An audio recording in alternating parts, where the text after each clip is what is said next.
السلام علیکم دوستو، آج ایک نیو ہارر سٹوری کے ساتھ آپ کی خدمت میں حاضر ہوں۔ 1966 کا کراچی ایک بدلتا شہر تھا جہاں ترقی اور پرسرریت کا عجیب امتزاج تھا۔ پاکستان بنے 2 دہائیاں گزر چکی تھی اور کراچی اپنی بندرگاہ، بازاروں اور متنوع آبادی کے ساتھ ایک عظیم شہر بننے کی راہ پر تھا۔ لیکن اس ترقی کے پیچھے شہر کی گلیوں اور ویران مقامات پر خوفناک کہانیاں پنپ رہی تھی۔ ایئرپورٹ کے قریب ایک پرانا قبرستان جو کبھی پرسکون تھا، اب خوف کی علامت بن چکا تھا۔ یہ قبرستان برسوں سے ایک شیطانی راز چھپائے ہوئے تھا۔ یہاں سے لاشیں غائب ہوتی تھی اور کوئی نہیں جانتا تھا کہ وہ لاشیں کہاں جاتی ہیں۔ یہ کہانی 1955 سے شروع ہوئی، لیکن 1966 میں اس وقت عروج پر پہنچی جب ایک بہت بڑے نیٹ ورک کا پردہ فاش ہوا، جو نہ صرف لاشوں کی چوری کرتا تھا بلکہ اس کے پیچھے ایک گہری سازش بھی تھی، جس کے تانے بانے 1956 سے چل رہے تھے۔ اس نیٹ ورک کی جڑیں 1965 کی پاک بھارت جنگ سے بھی جڑی ہوئی تھی، جب کراچی پر حملوں کے خوف نے شہر کو ایک عجیب سی خاموشی میں جکڑ لیا تھا۔ جنگ کے دوران جب شہر رات کے وقت کرفیو اور خوف کے سائے میں ڈوبا ہوا تھا، اس نیٹ ورک نے اپنے مذموم مقاصد کو چھپانے کے لیے حالات کا فائدہ اٹھایا۔ 1956 میں جب نیٹ ورک نے اپنے پنجے مضبوط کرنا شروع کیے، کراچی کے حالات نے ان کے لیے ایک سازگار ماحول فراہم کیا۔ شہر میں بدامنی، غربت اور وسائل کی کمی نے پولیس اور حکام کو کمزور کر رکھا تھا۔ نیٹ ورک نے اس صورتحال کا فائدہ اٹھایا اور اپنے جرائم کو چھپانے کے لیے رات کے اندھیرے اور قبرستان کی ویرانی کا سہارا لیا۔ بابا جی، جو ایک پڑھا لکھا لیکن گمراہ عالم دین تھا، اس نیٹ ورک کا سرغنہ تھا۔ اس نے ایک قدیم کتاب سے شیطانی رسومات سیکھی تھی، جن کے بارے میں اس کا دعویٰ تھا کہ وہ لافانی طاقت اور دولت عطا کرتی ہیں۔ اس کتاب کی بدولت اس نے ایک ایسی تنظیم بنائی جو نہ صرف لاشوں کی چوری کرتی تھی بلکہ غریب بستیوں سے بچوں اور جوان عورتوں کو اغوا کر کے انہیں اپنی رسومات کا حصہ بناتی تھی۔ 1965 کی پاک بھارت جنگ نے اس نیٹ ورک کے لیے ایک نیا موڑ لایا۔ جنگ کے دوران کراچی پر فضائی حملوں کا خطرہ تھا اور شہر رات کے کرفیو کے سائے میں ڈوبا ہوا تھا۔ لوگ خوف زدہ تھے اور پولیس کی توجہ جنگ سے متعلقہ سیکورٹی پر مرکوز تھی۔ نیٹ ورک نے اس موقع سے فائدہ اٹھایا اور اپنی سرگرمیوں کو مزید تیز کر دیا۔ جنگ کی افراتفری میں جب لوگ اپنی جان بچانے کے لیے گھروں میں بند تھے، وہ نہ صرف لاشیں چراتے بلکہ زندہ انسانوں کو بھی اپنی رسومات کے لیے اغوا کرتے۔ کچھ افواہوں کے مطابق نیٹ ورک نے جنگ کے دوران غائب ہونے والے کچھ فوجیوں کے جسموں کو بھی اپنی رسومات کے لیے استعمال کیا، حالانکہ اس کی کبھی تصدیق نہ ہو سکی۔ جنگ نے شہر میں افراتفری پھیلائی اور نیٹ ورک کے جرائم اس افراتفری کی آڑ میں چھپ گئے۔ 1966 تک نیٹ ورک ایک خوفناک طاقت بن چکا تھا، جس کے تار کراچی کے بااثر حلقوں تک پھیل چکے تھے۔ ڈاکٹرز، تاجر اور حتیٰ کہ کچھ مقامی سیاستدان اس نیٹ ورک کے ساتھ ملے ہوئے تھے۔ ان کا اثر و رسوخ اتنا تھا کہ پولیس کے لیے ان کے خلاف کارروائی کرنا تقریباً ناممکن تھا، لیکن ایک واقعہ نے اس نیٹ ورک کی چھپی ہوئی دنیا کو بے نقاب کر دیا۔ 1966 کی ایک سرد رات، 14 سالہ زہرا جو ملیریا سے لڑتے ہوئے چل بسی تھی، اس کی لاش قبرستان سے غائب ہو گئی۔ زہرا کے والدین حاجی رحیم اور بی بی فاطمہ غریب لیکن ایماندار لوگ تھے۔ انہوں نے اپنی بیٹی کو اسی قبرستان میں دفنایا تھا، لیکن اگلے دن جب فاطمہ قبر پر پھول چڑھانے گئی، اس نے دیکھا کہ قبر کھدی ہوئی ہے اور زہرا کی لاش غائب ہے۔ فاطمہ کی چیخ نے پورے محلے کو جھنجھوڑ دیا اور جلد ہی یہ خبر شہر بھر میں پھیل گئی۔ زہرا کا واقعہ کوئی پہلا واقعہ نہیں تھا، لیکن اس نے عوام کے صبر کا پیمانہ لبریز کر دیا۔ لوگوں نے سڑکوں پر نکل کر احتجاج کیا اور زہرا کو انصاف دو کے نعرے گونجنے لگے۔ مقامی اخبارات نے اسے سرخیوں میں چھاپا اور مساجد سے اعلان ہوئے۔ عوامی دباؤ کی وجہ سے پولیس کو حرکت میں آنا پڑا، حالانکہ ان کے پاس وسائل محدود تھے۔ اس دور میں نہ CCTV تھا، نہ DNA ٹیسٹنگ اور نہ ہی کوئی جدید تفتیشی آلات۔ لیکن عوام کا غصہ ایک چیلنج بن گیا اور کراچی پولیس نے ایک خصوصی تفتیشی ٹیم بنائی جس کی سربراہی انسپکٹر حامد خان کو سونپی گئی۔ حامد خان ایک تجربہ کار اور ایماندار افسر تھے۔ ان کی ذہانت اور جرائم کے خلاف لڑنے کا جذبہ شہر بھر میں مشہور تھا۔ ان کے ساتھ ایک چھوٹی سی ٹیم تھی جس میں چند کانسٹیبل اور ایک مقامی مخبر بشیر شامل تھا۔ بشیر ایک چلاک اور بہادر آدمی تھا جو کراچی کی گلیوں اور قبرستان کے آس پاس کے علاقوں سے اچھی طرح واقف تھا۔ حامد خان کو معلوم تھا کہ یہ کیس آسان نہیں ہوگا، لیکن زہرا کے والدین کی جیہیں ان کے لیے ایک ذاتی چیلنج بن گئی۔ حامد خان نے تفتیش کی شروعات قبرستان کے چوکیدار غلام رسول سے کی۔ غلام رسول ایک بوڑھا آدمی تھا لیکن برسوں سے قبرستان کی دیکھ بھال کر رہا تھا۔ جب حامد خان نے اس سے پوچھ گچھ کی تو وہ گھبرا گیا۔ اس نے بتایا کہ رات کو عجیب آوازیں آتی ہیں، زمین کھودنے کی آوازیں، ہنسی اور کبھی درد بھری چیخیں، لیکن وہ خوف کی وجہ سے کبھی باہر نہیں نکلتا۔ اس نے یہ بھی بتایا کہ کچھ مشکوک لوگ رات کو قبرستان کے آس پاس گھومتے ہیں، لیکن وہ کون ہیں اسے نہیں معلوم۔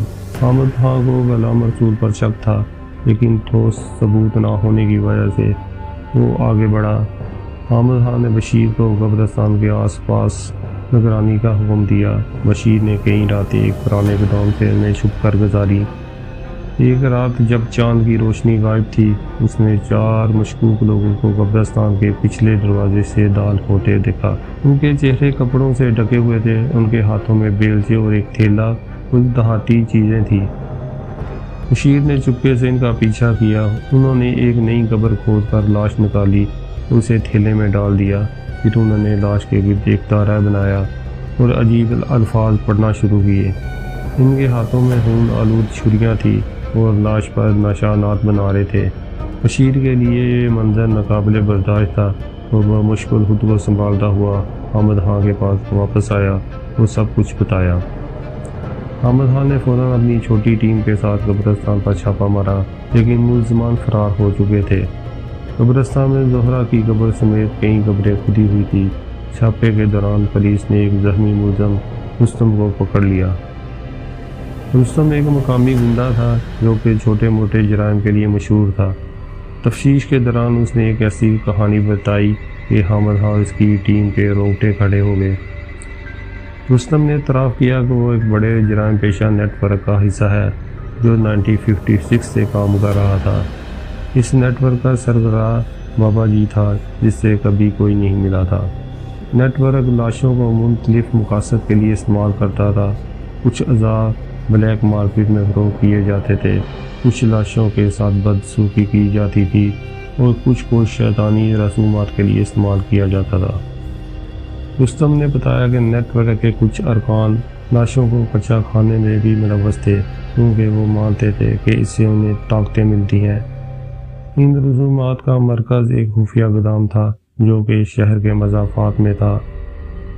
حامد خان نے اس گودام پر چھاپا مارا۔ گودام کے اندر کا منظر کسی ڈرون حواب سے کم نہ تھا۔ وہاں لاشوں کے ٹکڑے، خون آلود آلات اور عجیب نشانات سے بھری دیواریں تھیں۔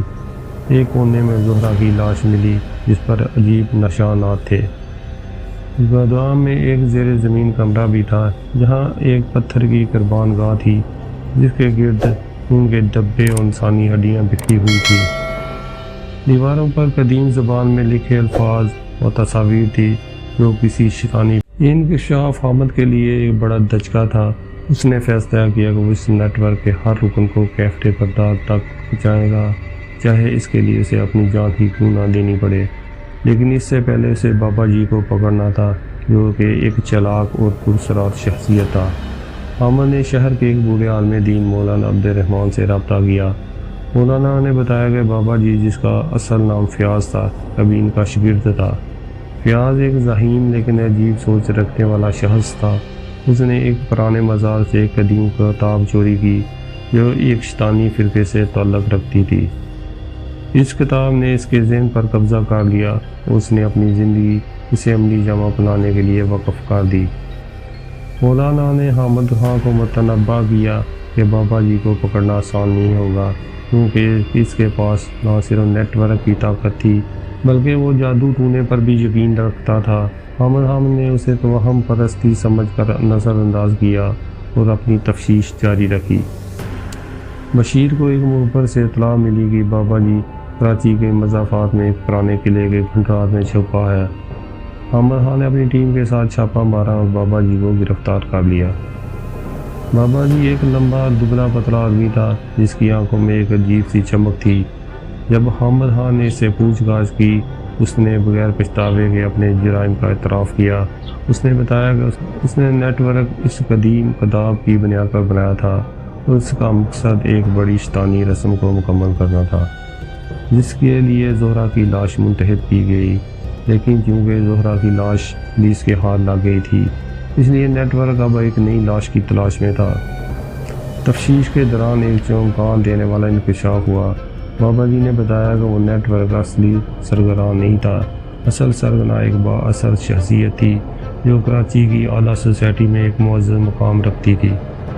اس شخص کا نام ڈاکٹر سلیم تھا جو ایک مشہور سرجن تھا جو اعلانیہ حیاتی کاموں کے لیے جانا جاتا تھا۔ ڈاکٹر سلیم نے اپنی ساکھ کی آڑ میں نیٹ ورک کو چلایا اور بابا جی کو اپنے سامنے رکھا تاکہ وہ خود پردے کے پیچھے چھپے رہیں۔ حامد خان کے لیے ایک بڑا صدمہ تھا۔ ڈاکٹر سلیم شہر کا ایک معزز شخص تھا جسے لوگ عزت کی نگاہ سے دیکھتے تھے، لیکن دستاویزات اور بابا جی کے اعتراف نے اس کی اصلیت بے نقاب کر دی۔ حامد خان نے ڈاکٹر سلیم کے گھر پر چھاپا مارا جہاں سے اسے مزید ثبوت ملے۔ ڈاکٹر سلیم کے گھر کے تہہ خانے میں ایک خفیہ لیبارٹری تھی جہاں وہ غیر قانونی اعضاء کی تجارت کے لیے لاشوں کے اعضاء پر تجربات کرتا تھا۔ لیبارٹری میں زہرا کی لاش کے کچھ حصے بھی ملے جو ڈاکٹر سلیم نے اپنے تجربات کے لیے رکھے تھے۔ ڈاکٹر سلیم کی گرفتاری نے شہر کو ہلا کر رکھ دیا۔ لوگوں کو یقین نہیں آ رہا تھا کہ ایک معزز ڈاکٹر اس قدر گھناؤنے جرائم میں ملوث ہو سکتا ہے، لیکن حامد خان کے پاس ٹھوس ثبوت تھے۔ اس نے ڈاکٹر سلیم کو عدالت میں پیش کیا۔ حامد خان کو معلوم ہوا کہ نیٹ ورک کی آخری رسم اب بھی مکمل نہیں ہوئی تھی۔ نیٹ ورک کے کچھ ارکان اب بھی ذات تھے اور وہ ایک نئی لاش کی تلاش میں تھے۔ حامد خان نے نظام سے ملنے والی دستاویزات کا جائزہ لیا اور پتہ چلا کہ نیٹ ورک کا آخری ٹھکانہ شہر سے باہر ایک ویران پہاڑی علاقے میں ہے۔ وہاں ایک پرانا مزار تھا جو برسوں سے بند تھا۔ حامد خان نے اپنی ٹیم کے ساتھ مزار پر چھاپا مارا۔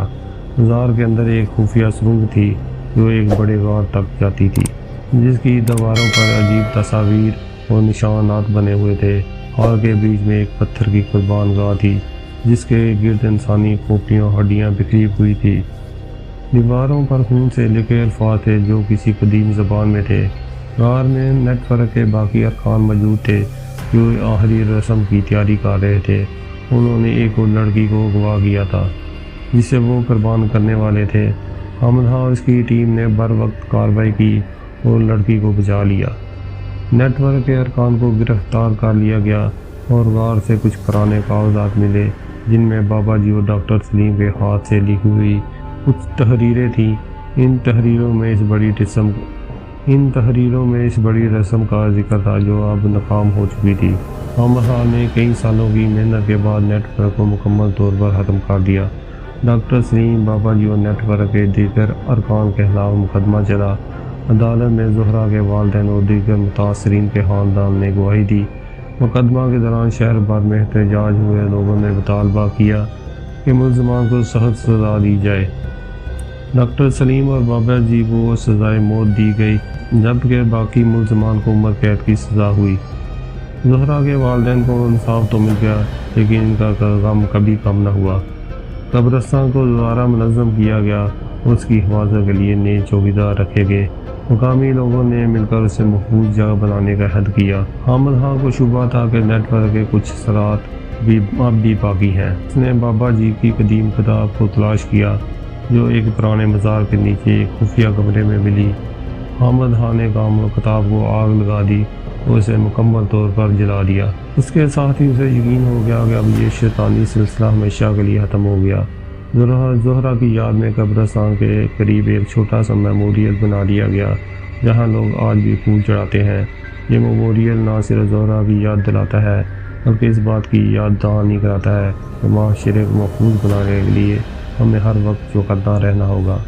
رات کے وقت جب قبرستان پر خاموشی چھائی ہوتی ہے، لوگ کہتے ہیں کہ زہرا کی آواز کبھی کبھار سنائی دیتی ہے، جو شاید اپنے انصاف کی کہانی سنانے کے لیے واپس آتی ہے۔ حامد صاحب نے اپنی زندگی کراچی کی خدمت میں گزاری، لیکن اس کی ذاتی زندگی تباہ ہو گئی۔ اس کی بیوی اور بچوں نے اسے چھوڑ دیا کیونکہ وہ اس کی مصروفیات سے تنگ آ چکے تھے۔